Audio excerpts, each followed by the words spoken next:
साथियों सादर नमस्कार।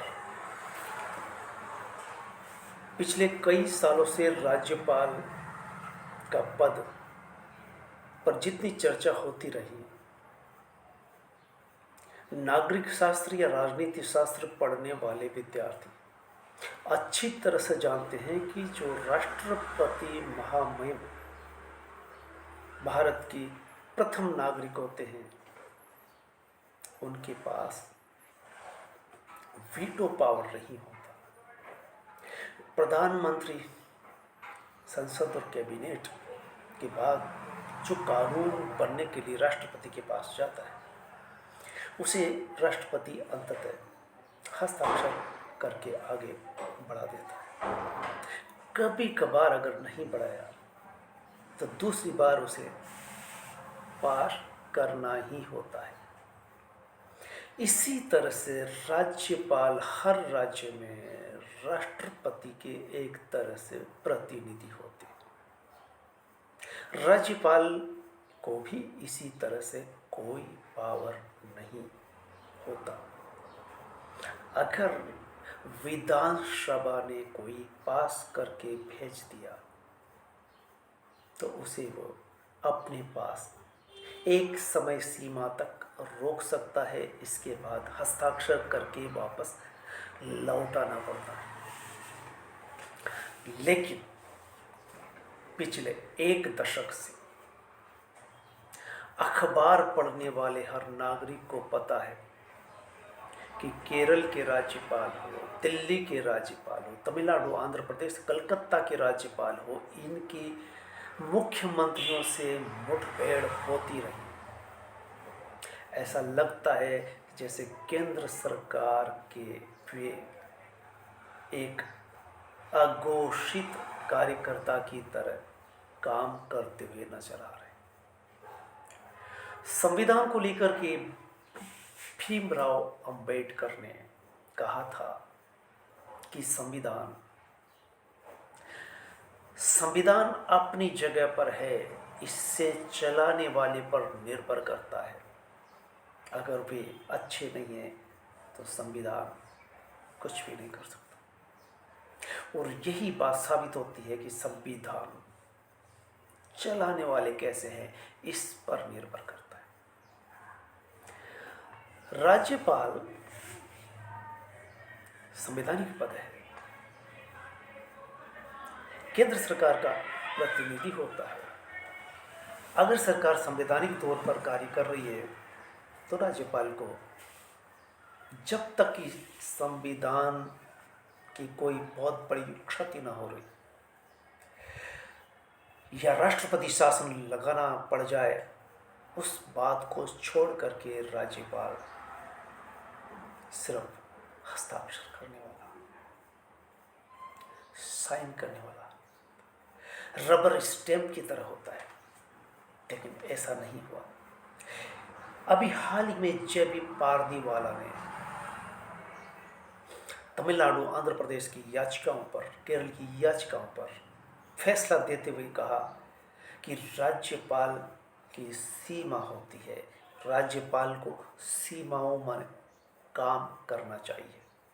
क्योंकि जनता जिन्हें चुनती है, कैबिनेट मुख्यमंत्री बनते हैं, वहाँ से अगर कानून बनकर के आ रहा है तो राज्यपाल को कोई हक नहीं है। वे संविधान के अनुसार नहीं चल रहे। और ये देखा गया है कि जहाँ भी केंद्र सरकार की पार्टी राज्य सरकार नहीं चला रही है, तब राज्यपाल अपनी मनमानी करते हुए नजर आ रहे हैं। जब पारदीवाल ने फैसला दिया कि राज्यपाल के पास ऐसी कोई पावर नहीं, ऐसा कोई वीटो नहीं, उसे अपनी सीमा में रहकर कार्य करना चाहिए, वो केंद्र सरकार का मुखौटा बनकर के काम न करे। यह स्पष्टतः उभर करके आया है। और ये जानने की बात है, जब भी पारदीवाल इस तरह का फैसला देते हैं कि लोकतंत्र पर विश्वास करने वालों को इस बात पर विश्वास होता है कि अगर विधायिका सही तरह से काम नहीं करती, कार्यपालिका कानूनन काम नहीं करती, तब न्यायपालिका इन दोनों पर अंकुश लगा सकती है। लेकिन यहां लोकतंत्र के 4 स्तंभ कहलाते हैं। चारों स्तंभ जैसे धूज रहे हो, कपकपा रहे हो, अपनी जगह पर खड़े नहीं रह पा रहे। ऐसे में ज़ेबी पारदीवाल ने राज्यपाल को सीमा बताई है, उस तरह से न्यायपालिका पर विश्वास कायम होता है।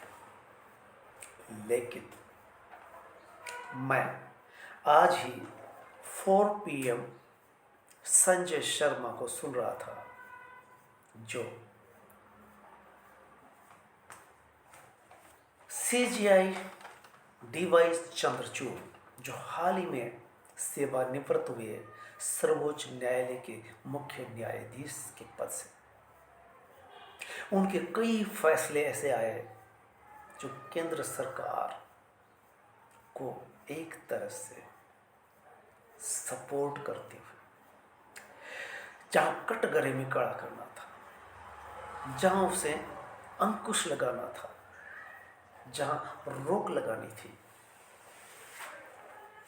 CJI DY चंद्रचूड़ कई बार नहीं कर सके जो उनको करना चाहिए था। बल्कि आपको विस्तार से सुनने के लिए 4 PM संजय शर्मा को सुनना चाहिए कि यहाँ पर ICS सिविल सर्वेंट UPSC परीक्षा पास करने के बाद बैठते हैं, विधानसभा लोकसभा में बैठ कर के लिए जनता से चुनाव जीत करके आते हैं। यहां तक कि जिला जज एक बड़ी परीक्षा पास करने के बाद अपनी सीट पर बैठते हैं और उनके कई फैसले होते हैं। सवाल ये उठता है कि जिला जज जो फैसला देता है, उसी तरह के फैसले उच्च न्यायालय, उच्चतम न्यायालय के जज नहीं दे पा रहे। क्यों? तो आपको ये पता चलेगा, जानकर आश्चर्य होगा कि यह खिचड़ी वर्षों से किस तरह से पकती रही और पकते पकते अब अंतिम दौर में आ चुकी है कि जो भी सर्वोच्च न्यायालय के मुख्य न्यायाधीश बनते हैं, वे कोई जज नहीं होते, बल्कि हाई कोर्ट और उच्च या उच्चतम न्यायालय में वकील होते हैं और वकील से वो प्रमोट होकर के न्यायालय में न्यायाधीश बनते हैं और वहीं से सर्वोच्च न्यायालय के मुख्य न्यायाधीश बनते हैं, वकील वकालत करते हैं। और ये पाया गया है कि न्यायाधीश का बेटा ही न्यायाधीश बन रहा है, जबकि ऐसा कहीं भी नहीं होता। यहां तक कि अगर कोई नेता है, मंत्री है, तो वो अपने बेटे को एक बार चुनाव लड़वा सकता है, लेकिन वो मंत्री बना सके या दूसरी बार चुनाव जितवा सके ये जरूरी नहीं।